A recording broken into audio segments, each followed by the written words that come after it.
So we did some research talking to a bunch of C-suite leaders as well as marketing leaders and practitioners. When we asked the C-suite leaders how they felt about their content sort of control tools that they had in place, had 57% of the C-suite leaders saying, "Oh, we feel great about those. They're, fine in place. We feel good." Only 44% of the marketers actually felt that way, which is a huge disconnect that we're seeing. As a marketer, how do you create consistency in what you're putting out into the world, especially in something like content, when you don't even have consistency around the tools that you're using?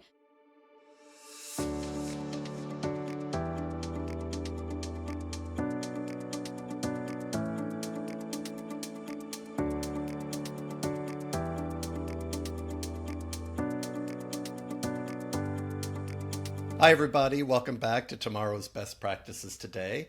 As usual, am Clark Newby. And today on the podcast, we're joined by Holly Enneking. Holly is VP of Marketing at Markup AI, and she's also founder or co-founder, I guess technically, of Indy Marketers, which is a community for marketing professionals in Indianapolis, Indiana, a spot near and dear to my heart. She's done a lot. She's built a ton. And we're going to talk about the Bermuda Triangle of search and AI and content today. So please welcome Holly Enneking. Hi, Holly. Hi there. Thank you so much. I love describing it as the Bermuda Triangle. That is so accurate. It can get a little freaky and scary in here, right? But the things that you've been thinking through, the things that you guys are bringing to market with Markup AI are going to give us, I think, a lot of hope in the next half an hour or so chatting about this. I mentioned in your intro that you've built a lot. You've built a lot of things from the ground up, from scratch at multiple companies. So maybe let's start with Markup AI and what you guys are doing there. What are you building at Markup AI? And why is it so important to this Bermuda Triangle situation that we're all cruising into? Well, I certainly have been in a position many times over in my career where, I'm building up a marketing function that, is in a business that's looking to go from being scrappy to scaling up over time. And especially with the advent of AI, that has really changed the game, especially in the world of content creation and how we're using content as a really cornerstone feature of our go-to-market strategy. Whether you're thinking about that as ways to move people down the funnel or show up in the AI search or show up in traditional Google search in order to drive traffic and hopefully, build some demand over time and move folks down the funnel until you get to that, golden revenue goal at the end of your cycle there. The content is a really big piece of that equation. And I know I certainly felt as I was using AI tools more and felt both a mandate internally and, just a desire, as a marketer in, the space that I'm in, and especially in B2B tech and, a user of LinkedIn and hearing all this chatter about AI all the time, wanting to be able to use it, but finding that, I could do things a lot more quickly, but that didn't mean that they were good necessarily. And so when I was coming into Markup, I was really excited about what we were building because while it's not about generating content per se, it's really about giving marketers back the confidence to feel like the content that they're putting out into the world is high quality and on brand and something that they want to put their name on, they want to put their brand's name on.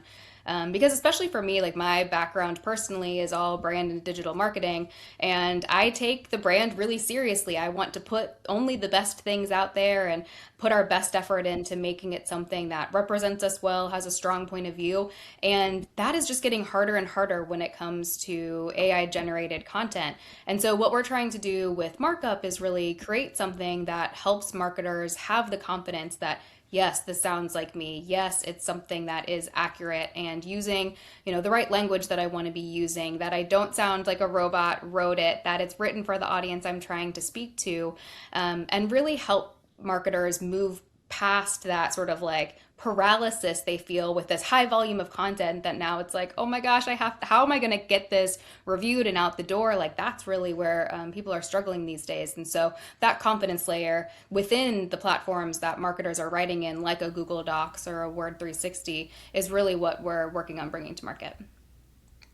Well, and it makes me grin too that even OpenAI and their competitors, they're opening up these positions for content marketing managers, right? To like figure out all this stuff that the AI is spitting out, like quality, focus, voice, all of these AI. Is it actually doing what what a client or what a customer is going to need? So they're going to kind of solve this from their side.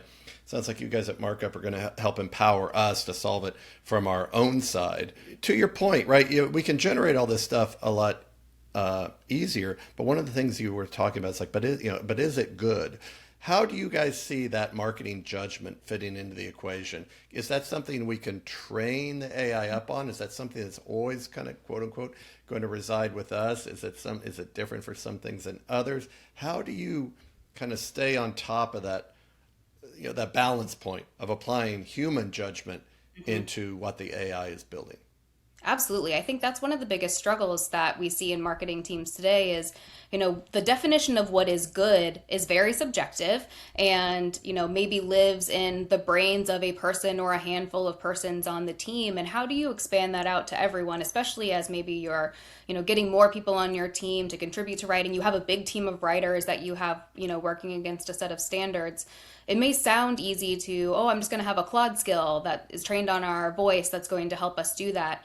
But what that doesn't provide is any sort of support or, review content control layer throughout the rest of the process. So you may have a layer of, brand intelligence at the point of generating your first draft of content, but that is creating some problems in that is everyone working from the same skill? Is one person's skill up to date and using the latest greatest and another person's is way out of date? What has the skill been trained on? Has your brand changed over time? Has a new leader come into either your organization or your marketing team that has maybe impacted in some way, what the definition of good is and how are you maintaining that prompt over time? That really, creates a lot of weight for either a person or a team of persons to try and manage over time and can very quickly break down. What people need instead is, a tool that is going to be right there alongside them and make it much easier for you to configure what the brand is and democratize that across your team. You want everyone to be working against the same rule book, to have that mix of determinism, this is always true, this is always right, while also having the ability to be flexible around, you're speaking to this audience, here are changes that you can make in order to make sure that you're being as persuasive to that audience as you can be, or here are edits you can make to these pieces of your content in order for it to be as on brand as possible. What you need is really like specific tactical edits within the content that you've already put a lot of time and energy into getting to where you want it to be in order to, double check that things are right and be ready to move along the road. I think, and what's helpful there too is when you have a tool that's built into the places you're reviewing, it gives you an opportunity still to teach other people on your team what good looks like. That's one of the things that is really challenging about, okay, I'm going to drop it into ChatGPT and I'm going to get an edit back and I'm going to get a clean version. Any opportunity to share knowledge, to teach someone else on your team, to level up their skill, to help teach other people on the team, like what are the things that I'm looking for? What do I, as a head of marketing, care about and know is these are the things that for me flag good or bad? How can I help someone else on my team know that these are the things that I'm flagging as good or bad so that they can learn and do it better the next time as well? There's a lot of that we're sort of losing in this crazy world of just like trying to move as fast as we can with AI, that I think there's an opportunity for us to claw back a little bit with having tools that are right there alongside the writers and helping them more as like an actual editor rather than let me just give you another clean version totally written top to bottom. Right. Yeah, and you're doing that in the work, in the piece. A ton of value, I think, there of not losing the collaboration, losing the way that in the olden days you kind of circled up around a table and to do this stuff. And I know you guys have done some research on organizations' readiness for AI, how they feel ready, and one thing that comes out of that research, one thing that I would say the most often thing I see when I'm working with clients around applying AI to marketing is the leadership gap, the gap between leadership expectations or lack thereof expectations and what has to actually get done. It's like before you even get to how to fix the tech stack, what to choose, how to do it, it's like the leadership has come in. It's like, I need 2 slides on AI for the board meeting, what we're doing. You know, okay, what does that mean? And figuring that stuff out. So there's this leadership gap. Maybe we'll talk about that one first. You know, what have you guys seen, and how do you, how do you see organizations kind of getting through this maturation of this going from a checkbox probably last year of like, we are not going to get the valuation, we're not going to get the funding round, we're not going to get the PR we want if we're not talking about AI, to actually productively using it to grow and scale the business. Yeah. So we did some research at the end of last year, talking to a bunch of C-suite leaders as well as marketing leaders and practitioners.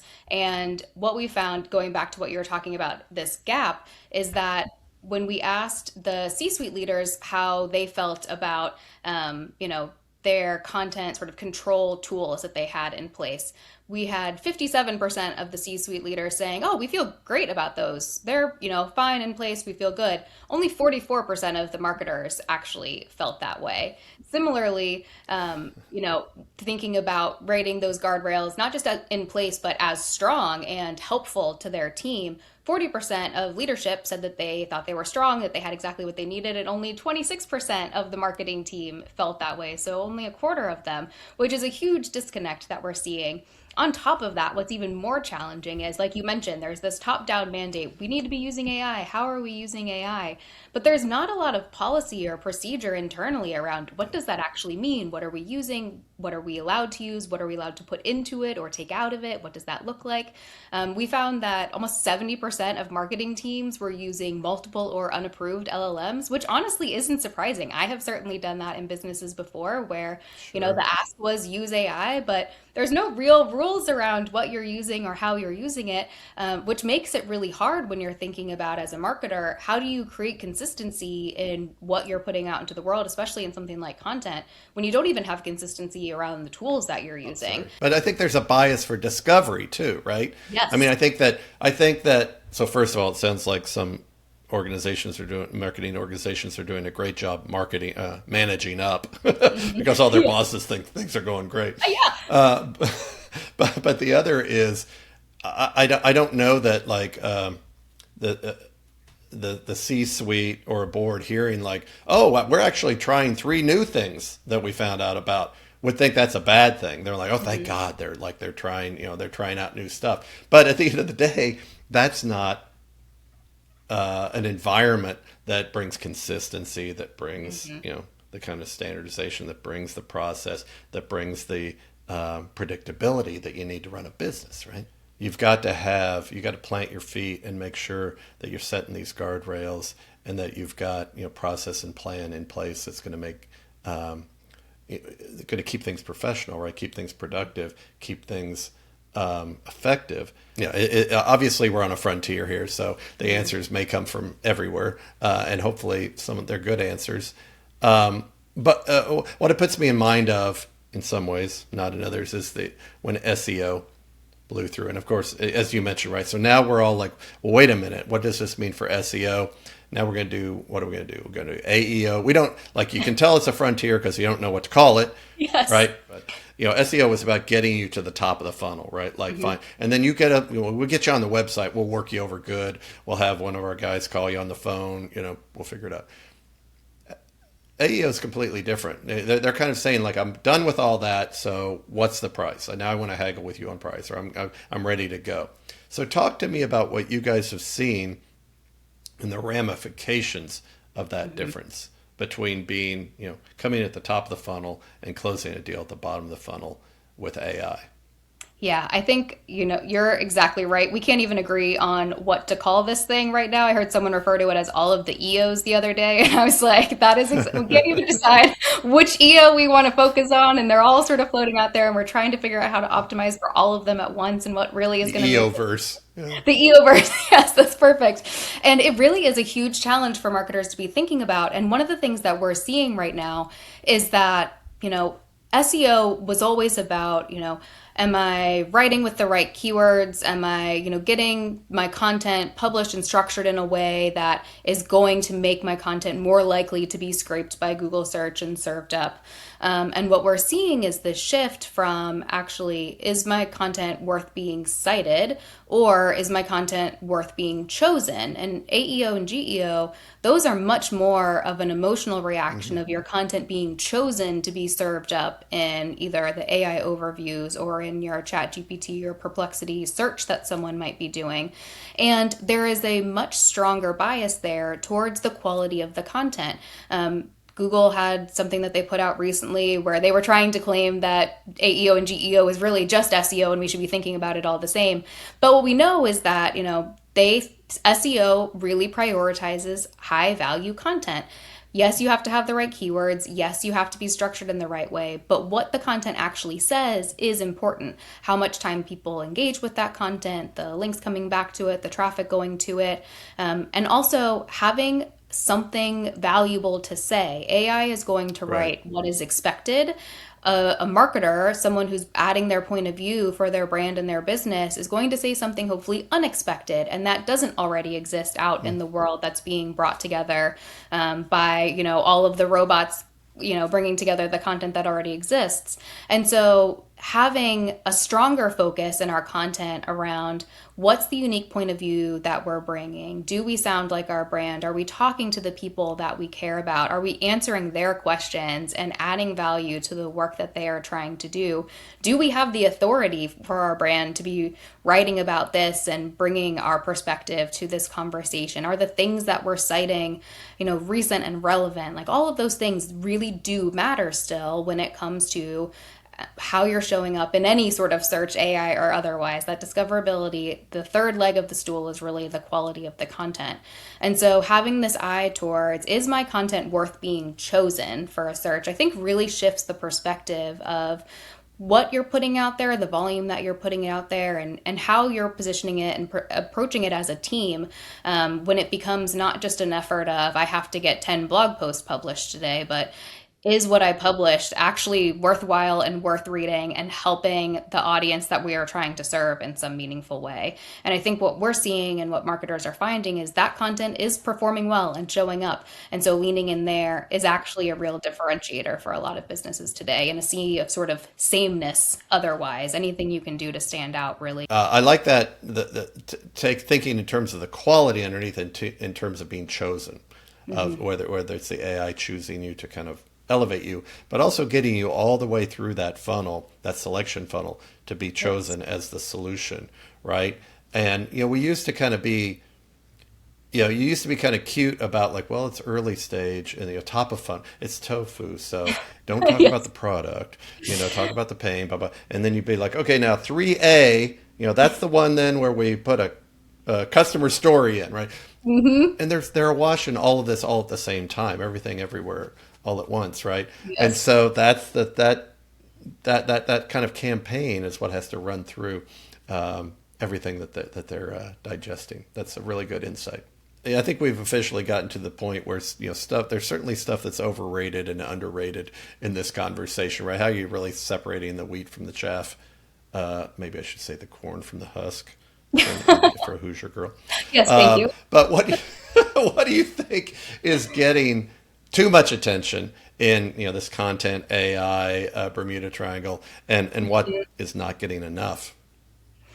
So I think as far as things that are getting too much attention, my feeling is that the Claude skill or GPT for a brand voice is getting a lot of hype, getting a lot of attention, and certainly valuable maybe for a team of one or a very small marketing team that, has a brand that, is very solid and probably not changing anytime soon. I do not think that that is a long term solution for a team of any scale or that is finding themselves trying to stay as nimble within this current environment as they can be. Everything is changing so quickly, the way that we speak about ourselves, the way that we're testing, how our audiences are responding to things, the way teams themselves are evolving, are moving so fast. And one skill in Claude is not going to be the answer to making sure that you have a consistent brand. And I feel like I see a new article every single day about how to build a brand skill. I think that Yeah. there are some tools that exist that can get you far enough, but at the end of the day, you still need a person who has experience and expertise with an eye to brand. And if you are passing that off to a skill or to a robot or to a GPT or whatever to manage your brand voice, then you are already losing that battle. And I've been having a lot of these conversations about folks' career paths, Mm. particularly on the marketing side, particularly in the content side, because generative AI kind of was the first manifestation of AI Hmm. in our day to day as marketers.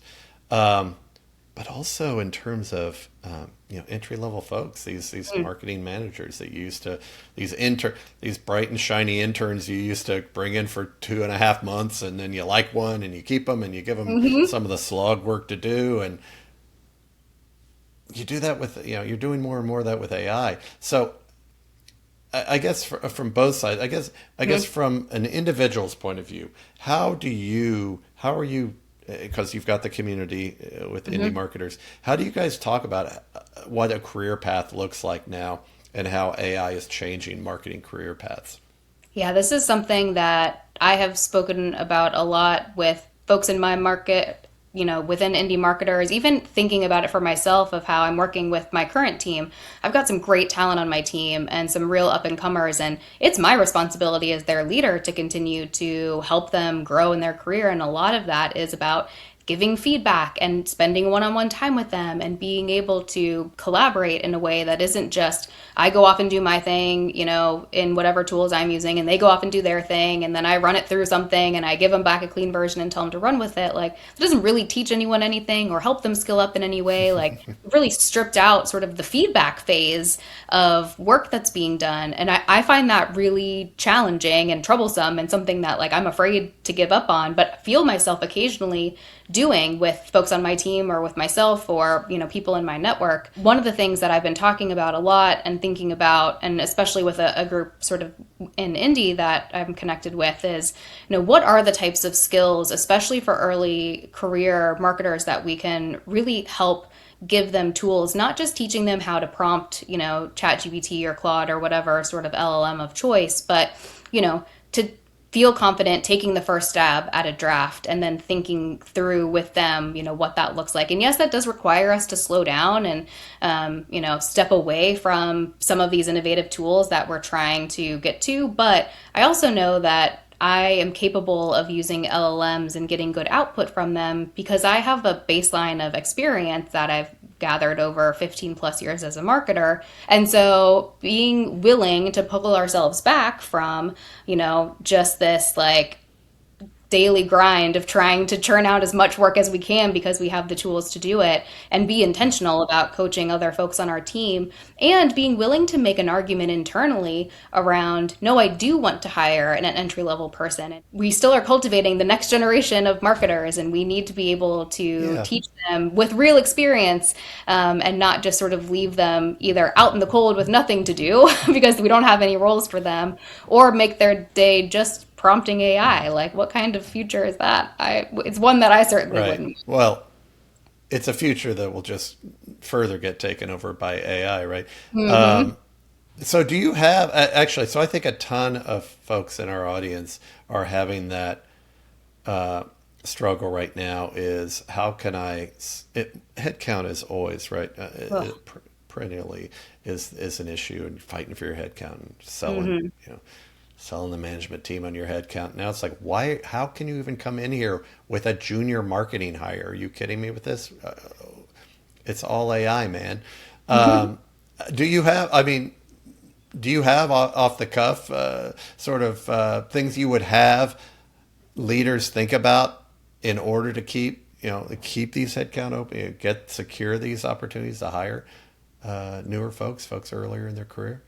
Yeah, I think one thing that's really interesting to me as we're thinking about sort of the role of this, like, incoming, entry level sort of marketer is, one thing that had been pretty traditional for a lot of marketing teams is really having specialists in a focus area. So they do email marketing, they're doing paid advertising, they're doing social media, they're really focused in like an aspect of marketing, and that potentially sets them on a career path to really grow within that particular skill set. What we're seeing is that now really that marketing skill set, people want something really flat. They want someone who can sort of do a lot of different things within marketing. And what has always been true is that, especially as someone advances in their marketing career, no one's looking for a VP of marketing or head of marketing or a CMO who only does social media or who only does email marketing or Right. digital marketing. They want someone who can, play in any sort of role on the team and has experience across all of them. And so being in a career path that's really specialist from the beginning of your career could really be a challenge for someone as they grow over time. And so the value of being a generalist and having someone on your team who can plug in and do a lot of different things in the same way that someone may think about AI, oh, I'm going to use AI to do everything. Well, you still need someone to actually take the ideas from AI and go out and execute them. And so using that incoming marketing talent as someone who is more of a generalist than a specialist actually helps your team. They're going to be able to do a lot more for your team and action on a lot more from AI. And it's going to set them up for a better career path down the road because they're going to have exposure to so much more rather than just being in a really specific function from the beginning. Yeah, you always have to make, there's always that point in your career where you have to, a classic career path at least, where you have to Hmm. say, oh, now I've got to go, like, I got to go check this. I got to go over and do something I haven't done, check this box. Yes. And I think AI, like using agents, however we want to think about it, Hmm. even these first line managers now can have a team, right? And they can be that generalist across. Well, with that, I'd love to hear a little bit about the indie marketers Yeah. community because, again, so we've talked here, we're talking about AI and content and search, and half of what we've been talking about is people, right? Yes. And that's what this community is certainly about. So, what led you guys to found Indie Marketers? How'd that happen? And where do you guys kind of concentrate your efforts?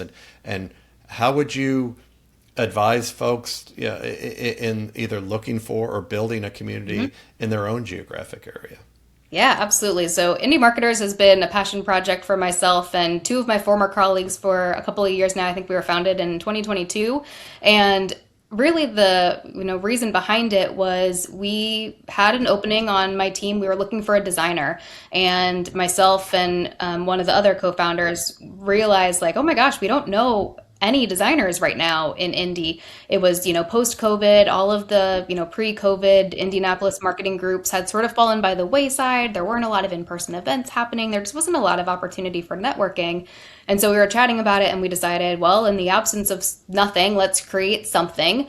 And we wanted to build something that was a little different than what had existed pre COVID. We had so many active marketing groups in Indianapolis, but they were really segmented by particular functions. So we had a great field marketing group and we had a great women in B2B SaaS group and all of these really specific sort of narrow audiences. And so we're like, how do we create something that is a little broader and more accepting and open for anyone who's in any sort of role in marketing or any industry to be able to come together and network and learn something and get some value out of it. And so we really focused on how do we just create a handful of events over the course of the year and then have a Slack community as well where we're really trying to offer content that we feel is going to help anyone who is in marketing regardless of their role, regardless of their industry, learn something valuable that they can take back to their own work or their team, and also just get to meet other folks in the community. But it's been great. We've had lots of events, we've engaged lots of people, and it's just been a lot of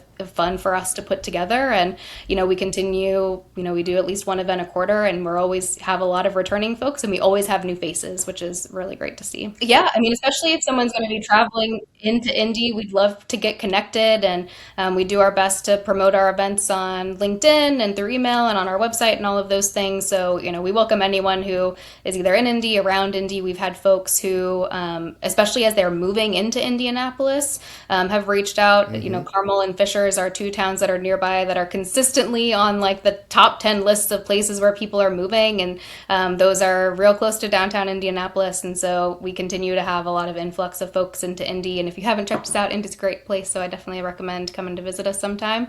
But too, even the Slack community is a great audience for bouncing ideas off of people, getting connected. We had someone the other day asking like, here are some prompts I'm trying. What's working for you? I'm rebuilding a website and, we're doing a full rebrand. What should I be Right. thinking about that I'm not thinking about? Or, it kind of runs the gamut. And like I said, it's a really open collaborative group. And so people are always jumping in to give advice and, provide feedback. And it's certainly something that if you're around, we'd love to see you. Or, if you're thinking about, you want to start something in your own network, I'm always happy to chat with someone who, might be willing to, bite off the extra responsibility of, getting a group together in your own hometown. So Indy Marketers, guys, go check that out. And then I want to talk. Then I want to give you the chance to talk a little bit about, before we wrap up, about Markup AI. How folks can get their hands on what you guys are doing. This layer that's going to add intelligence and add value and quality into all the stuff, all the exhaust of your AI content generating systems. Yes, so we are gearing up to roll out the first iteration of our offering, which is going to be a Chromium extension exclusively for Google Docs to start with, also with some MCP and API integrations. That'll be launching next week, June 23rd. So you can go to markup.ai and get started for free. You'll be able to use all of the agents that we're launching at that point for free in Google Docs for any document that you're working on, no matter what sort of state of finish it is in at that moment. And you'll be able to review your content for things like your AI discoverability. Is it, written in your brand voice or for your persona? Does it sound like a human wrote it and not a robot? And there'll be about 15 agents that we'll be launching with, some of them fully ready to go, a couple of them that are more sort of beta in a labs environment that we're testing out as well. And we'll be rolling out more agents all the time after that and some additional integration. So definitely check it out, give it a download, try it for free, and send us your feedback. We'd love to know what tools and agents are working well, what you'd like to see more of, and especially the ones that are in beta, what could make them even more valuable to you. But I'm really excited about getting these out there. I'm already able to use the tool myself, and I use it every day, and I'm a huge fan, so I'm really excited for other marketers to be using it too. That's great. That's great. Okay, gang. So go check out Markup AI. Sorry. With such an influx of production sort of apps and solutions on the AI front, this idea of being able to put a layer on top of it, I think, is super attractive. So check it out. Give them some feedback. See if it could be good for you. And don't forget about the Indy Marketers group. Checking them out online to learn more. Holly Enneking, thank you so much for coming on the podcast, spending time with us, and digging in on. They're the kind of topics that are real head nodders for AI and search, but you cannot peel two layers off this onion without getting to some really weep inducing stuff, like really kind of tangled things and people issues. And so I really appreciate not just the technology that you're talking to us about, but sharing your experience working with teams, building stuff up, and what you found across organizations. It's been a fantastic conversation. I really appreciate it. Oh, thank you so much. I appreciate it too, Clark. All right. Take care, everybody. Thank you again to Holly. We'll see you next time on tomorrow's Best Practices Today.